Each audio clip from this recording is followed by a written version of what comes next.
हाय आदाब सलाम नमस्कार मैं रोशन कुशवाहा और आप देख रहे हैं times of Sitamarhi. Times of Sitamarhi में आपका स्वागत है। जैसा कि एमएन के तिरहुत प्रभारी जी हाँ, आज पूरे देश में हर्षोल्लास के साथ बाबा साहब भीमराव अंबेडकर की जयंती मनाया जा रहा है हर जगह। मैं चोरमा सीधा सुंदरपट्टी पंचायत में हूँ और यहाँ पे आज बाबा साहब की जयंती के अवसर पर जी हाँ, बगल में आप देखेंगे थोड़ा सा कचरा डंपिंग, ये देख सकते हैं। यहाँ पे ही कुछ ही दूरों पे आप देख सकते हैं दलित बस्ती है और बाकी उसके बाद यहाँ पे आप देखें प्रोग्राम चल रहा है। जी हाँ, और ये प्रोग्राम इसीलिए कि यहाँ के जो अधिकारी पदाधिकारी अपनी मनमर्जी से यहाँ पे जो आप देख रहे हैं कचरा डंपिंग बनाया हुआ है, इसी को लेकर आज बाबा साहब का जयंती भी मनाया जा रहा है और उसके साथ एक आंदोलन भी किया जा रहा है कि समय रहते भैया ये अधिकारी पदाधिकारी जो यहाँ पे कचरा डंपिंग बनाने की कोशिश कर रहे हैं उसको जल्द से जल्द हटा ले, नहीं तो बड़ा आंदोलन होगा। इसी को लेकर आज जी हाँ, राणा रंजीत साहब आप देख रहे हैं स्क्रीन पे पूरा अपने समर्थकों के साथ पूरा है यहाँ पे छोटा सा कार्यक्रम हो रहा है। और उसके बाद मैं आपको बता दूं कि ये सीधा साधा मैसेज है उन अधिकारी को जो यहाँ पे आज खिलवाड़ किया है इस पंचायत में। ये यहाँ पे कचरा डंपिंग नहीं होना चाहिए। बगल में एक झील है, यहाँ पे एक सुंदर सा कहना था इन लोगों का कि पार्क होना चाहिए था या तो फिर एक मरीन ड्राइव टाइप का, मतलब कि पर्यटक स्थल जिससे लोगों को बढ़ावा होता है, यहाँ पे लोगों को रोजगार मिलता। लेकिन कहीं ना कहीं सरकार की नाकामी दिख रही है साफ साफ और इसी क्रम में कुछ कह रहे हैं, वहाँ पे भाषण हो रहा है। चलिए अब आपको हम सुनाते हैं। बच्चा विद्यालय जाता है और विद्यालय के अध्यापक उसको विद्यालय से बाहर निकाल देते हैं। क्यों? क्योंकि वो नीची जाति से आता था, छोटे जाति से आता था। वो बच्चा मायूस होकर के अपनी माँ के पास जाता है, माँ से पूछता है कि माँ मैं विद्यालय गया था पढ़ने के लिए, लेकिन मुझे विद्यालय के शिक्षक ने बाहर निकाल दिया और कहा कि तुम नीची जाति के हो इसलिए तुम यहाँ नहीं पढ़ सकते। ये क्या होता है नीची जाति? किसने तय किया है नीची जाति? उनकी माँ ने कहा कि ये किताबों में लिखा है कि हम नीची जाति के हैं। उन्होंने सवाल किया कि कौन से किताब में लिखा है? अगर मुझे मौका मिला तो मैं इस किताब को बदलूंगा, उस किताब में जो गलत बात लिखा है उस किताब को बदलूंगा और इंसानियत के नाते सबको बराबर का अधिकार दिलाऊंगा। और उस व्यक्ति ने संविधान की रचना की कि सबको बराबर का अधिकार मिल सके, चाहे वो नीची जाति का हो चाहे उच्च जाति का। ऐसे हमारे प्रेरणा स्रोत हम लोग के आदर्श भारत रत्न बाबा भीमराव अंबेडकर जी को मैं आज उनकी जयंती पर नमन करता हूं। और ऐसे व्यक्ति जिनका पूरा जीवन संघर्ष से भरा रहा, प्रेरणा से भरा रहा। जिस बच्चे को विद्यालय में पढ़ने नहीं दिया गया उसने 32 डिग्रियां ली, 4 सब्जेक्ट में पीएचडी किया। पूरा संघर्ष, सरकारी नौकरी। आज देखिए हम लोग चर्चा कर रहे हैं कि आप एसडीओ साहब के पास गए तो क्या एसडीओ साहब ने कहा कि 4 करोड़ रुपया आप इकट्ठा करके दे दीजिए। आज अफसरों का कितना रुआब होता है। जब वो व्यक्ति अफसर बना था तो नीची जाति का होने की वजह से जो चपरासी होते थे वो भी फाइल फेंक के दिया करते थे, हाथ में नहीं दिया करते थे। पानी जो है उनको अलग मटके से उनको निकाल करके दिया जाता था या खुद निकाल करके पीते थे। संघर्ष करने के बाद जब विद्यालय गए तो अलग बैठना पड़ता है। तो ये संघर्ष की कहानी से हमें प्रेरणा मिलता है। हम लोगों ने आज उनकी जयंती को चुना, आपके इस संघर्ष की लड़ाई को, क्योंकि लोगों ये सोचते हैं कि महादलित बस्ती के कम पढ़े लिखे लोग, अशिक्षित लोग कम समझते हैं। इनको बहला फुसला के, थाना पुलिस का धमकी दिला करके, केस मुकदमा का धमकी दिला करके इनको हम लोग डरा सकते हैं। इनको समझ में नहीं आएगा और हम लोग अपना काम करवा सकते हैं। आप देखिए आनंद फानंद में जब से विरोध की चर्चा हुई है, यहाँ के ठेकेदार साहब बड़ी तेजी से काम कर सकते हैं। एकदम लगातार काम हो रहा है, दिन रात काम हो रहा है। कल हमारी मुलाकात हुई थी, हमने उनको बताया था तो देख लीजिएगा नुकसान ना हो जाए। आपकी गलती नहीं है लेकिन कहीं आपको नुकसान ना हो जाए, क्योंकि यहाँ कचरा घर तो नहीं बनेगा।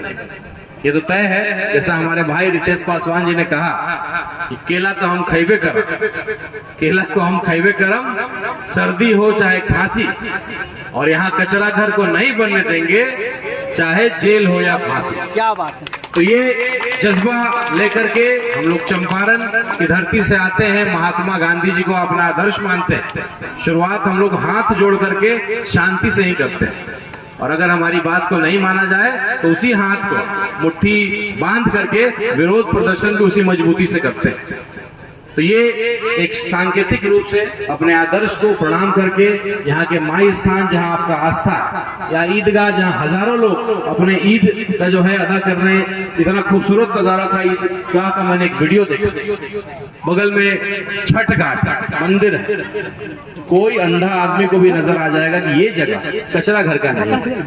लेकिन कैसे हमारे यहाँ के अफसर हैं, नगर पंचायत के पदाधिकारी हैं, कैसे हमारे यहाँ के विधायक सांसद हैं, कैसे हमारे यहाँ के जो जनप्रतिनिधि जो उपस्थित नहीं हुए, जो आपके साथ उपस्थित हुए हैं, उनको बिल्कुल दोबारा चुन के जिताइए और उनके साथ खड़े होइए, क्योंकि जो आपके दुख दर्द में जो खड़ा है बिल्कुल उसको आप अपना वोट देकर के जिताइए। और जो नहीं आए हैं, मैंने पहले भी कहा था, जब जाइएगा तो जरूर फोन लगाइएगा कि नेताजी आप नहीं आए थे। हमारे इलाके में जब कचरा घर बन रहा था, विरोध प्रदर्शन की जब हम लोग बात कर रहे थे तो आप उपस्थित नहीं थे, तो वोट मांगने मत आइएगा। आपको आप सोचते हैं कि आप हमको 500 रुपया दे के खिला पिला करके एक दिन के हमारा वोट ले लीजिएगा, हमारा आने वाला पूरा भविष्य, हमारे बच्चे बीमार हो जाएंगे, हमारे बच्चे पढ़ लिख नहीं सकते हैं, ऐसे ही कमजोर हैं और बीमारी की वजह से, और कुपोषित तो पहले से ही है, अब बीमार भी हो जाएंगे। कोरोना में आपको सरकार ही सिखाती थी ना कि अपना हाथ को मलिए, सैनिटाइजर का इस्तेमाल करिए, नाक पे हाथ मत लेकर के जाइए। यहाँ से गुजरते टाइम हर एक व्यक्ति का हाथ उनके नाक पे हो जाता है।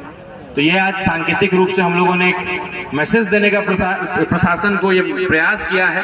हम लोग के पुलिस पदाधिकारी भाइयों को भी धन्यवाद देते हैं कि वो आकर के जो है शांति व्यवस्था में हम लोग का मदद किया है। और एक आग्रह आपसे करते हैं कि यहाँ जाकर के बता दीजिएगा, अपने पदाधिकारियों को सूचित भी करिएगा। और आप भी इंसानियत के नाते, मानवता के नाते, अगर आपकी बात आपने देखा होगा, हम लोग जो पैदल मार्च किए, जननायक कर्पूरी ठाकुर जी जिन्होंने हमेशा समाज के वंचित लोगों की लड़ाई को लड़ा, उनको मालार्पण करके प्रणाम करके हम लोग पैदल मार्च करके मंदिर भी गए, अस्पताल भी गए, ईदगाह भी गए और कचरा घर के पास भी गए। उनको दिखाने का प्रयास किया, पीछे जो खूबसूरत झील है उसको भी दिखाने का हम लोगों ने प्रयास किया।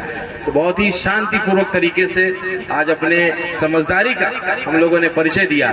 नौजवान भाई और कई ऐसे गरम दल के लोग हैं जिनको हम लोगों ने समझा करके रोका हुआ कि ऐसी जब नौबत आएगी तो हम वो भी करने से नहीं चूकेंगे, हम उसके लिए तैयार हैं। और ये आज तो नेताओं का गहना है, कोई अगर धमकाता हो, कोई बोलता हो कि भाई आपके ऊपर FIR हो जाएगा, केस हो जाएगा, तो आइए आपका भाई, आपका भतीजा सीताराम बाबू, आप सबके, हम सबके गार्जियन रहे हैं, उनका बेटा, उनका खून हमारे अंदर है। और एक एक गरीब दलित की लड़ाई को लड़ने के लिए अगर हम जेल चले जाएं, हम लोग संघर्ष करते, अगर पुलिस केस कर दे, तो ये हम लोग के लिए गहना है। हम लोग तो चाहते हैं कि अगर गरीबों की लड़ाई को लड़ते लड़ते अगर जेल जाना पड़े, कोई कुर्बानी देना पड़े, तो हम लोग उससे पीछे नहीं हटेंगे। उससे तो हमारा कद और बढ़ेगा।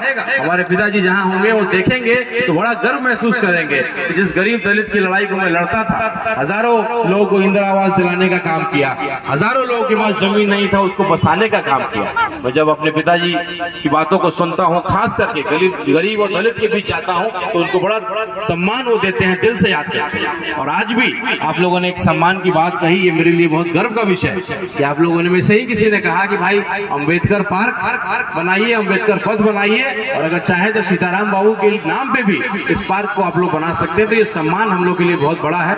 हम लोग अंबेडकर जी के नाम से इस जगह को पार्क बनाएंगे और इस पूरे पथ इस सड़क को हम लोग अंबेडकर पथ का नाम देंगे। वैधानिक रूप से आज इसकी शुरुआत कर दी है। आज हम लोग सब जगह DM से लेके एक एक पदाधिकारी को चिट्ठी लिखेंगे, भेजेंगे, एक हस्ताक्षर अभियान चलाएंगे। अभी आपके पास एक बेडशीट आएगा, उसमें अपना नाम और अपना दस्तखत कर दीजिएगा। ये सारा बेडशीट हम लोग DM से लेके पटना के एक एक पदाधिकारी के पास भेजेंगे। और उसके बाद भी अगर हमारी इस लड़ाई को नहीं कोई देखा, नहीं कोई संभला, तो मुट्ठी बंद करके जरूरत पड़ेगी तो इसको ढहाने का भी काम करेगा। जो आप लोगों ने गलत आरोप लगाया है की चोट पे, पहला ईंट मैं गिराऊंगा। हम लोगों को किसी से डर नहीं है। भीमराव अंबेडकर जी ने हमें शक्ति दिया है, हमें लोकतंत्र की शक्ति दिया है। जब सब कुछ गैर कानूनी है, NGT के खिलाफ, SC/ST एक्ट के खिलाफ, जल जीवन हरियाली के खिलाफ, तमाम नियमों का उल्लंघन किया जा रहा है, ऐसे बिल्डिंग को ढहाने में हमें एक बार भी सोचने की जरूरत नहीं पड़ेगी। लेकिन उसको ढहाने से पहले हम लोग चेतावनी देंगे, सभी प्रशासनिक लोगों को बताएंगे, सांकेतिक रूप से मैसेज देते हैं कि तुरंत रुकवाइए इससे पहले कि और नुकसान हो जाए, तुरंत रुकवाइए। और नहीं रुकता है तो हम लोग इस लड़ाई को अगले मुहिम तक लेकर के जाएंगे। चंपारण की धरती ने देखा है शांति से काम नहीं होगा तो क्रांति का भी रास्ता हम लोग अपनाएंगे। तमाम युवा भाइयों से आग्रह है, आह्वान है कि आज जा करके अपने सभी भाइयों को जगाइए कि आज से इस लड़ाई की शुरुआत हो गई है। क्या चोरमा ही सबसे अनपढ़ की जगह है कि चोरमा में आपने इस कचरा घर को थोप दिया? तो इस लड़ाई का आज हम लोगों ने आगाज किया है। आप सभी लोगों से जो पढ़े लिखे लोग हैं दस्तखत जरूर कर दीजिएगा। हस्ताक्षर अभियान की शुरुआत होगी, पूरा बाजार में इसको घुमाया जाएगा, एक एक व्यक्ति से दस्तखत लिया जाएगा। हजारों लोगों का दस्तखत करके लोग प्रधानमंत्री से लेकर के मुख्यमंत्री से लेकर सबको लिखेंगे। चुनाव का समय आ रहा है, अभी आपकी ताकत है, अपनी ताकत का इस्तेमाल करिए। बजरंग बली की तरह अपनी ताकत को पहचानिए। अभी अगर आप अपने लड़ाई पे रह जाइएगा, टाइट रहिएगा। रवि भार्गव जी जिन्होंने बड़ा अच्छा पत्र लिखा था कि भाई यहाँ पार्क बनना चाहिए, इतना खूबसूरत जगह है, ये तो हम लोग का मजाक उड़ाया गया है। सबसे खूबसूरत जगह वो पार्क की जगह कचरा घर बना दिया गया। हम इतने बदनसीब हैं, हम इतने कमजोर हैं, हम इतने अशिक्षित हैं कि आप हमारे ऊपर इतना अत्याचार करिएगा। हम इस अत्याचार को नहीं सहेंगे। आज हम लोगों ने सांकेतिक रूप से मैसेज दिया है, इस काम को रुकवाइए, जरूरत पड़ेगी इस बिल्डिंग को ढाएंगे, जेल जाना पड़ेगा। हम लोग हजार की संख्या में जेल भी जाने के तैयार हैं। जय भीम का नारा एक बार बुलंद तरीके से हमारे रितेश भाई का गला फंस गया है, लेकिन फिर भी मैं चाहता हूं कि हमारा नारा लगा करके जरा जोश को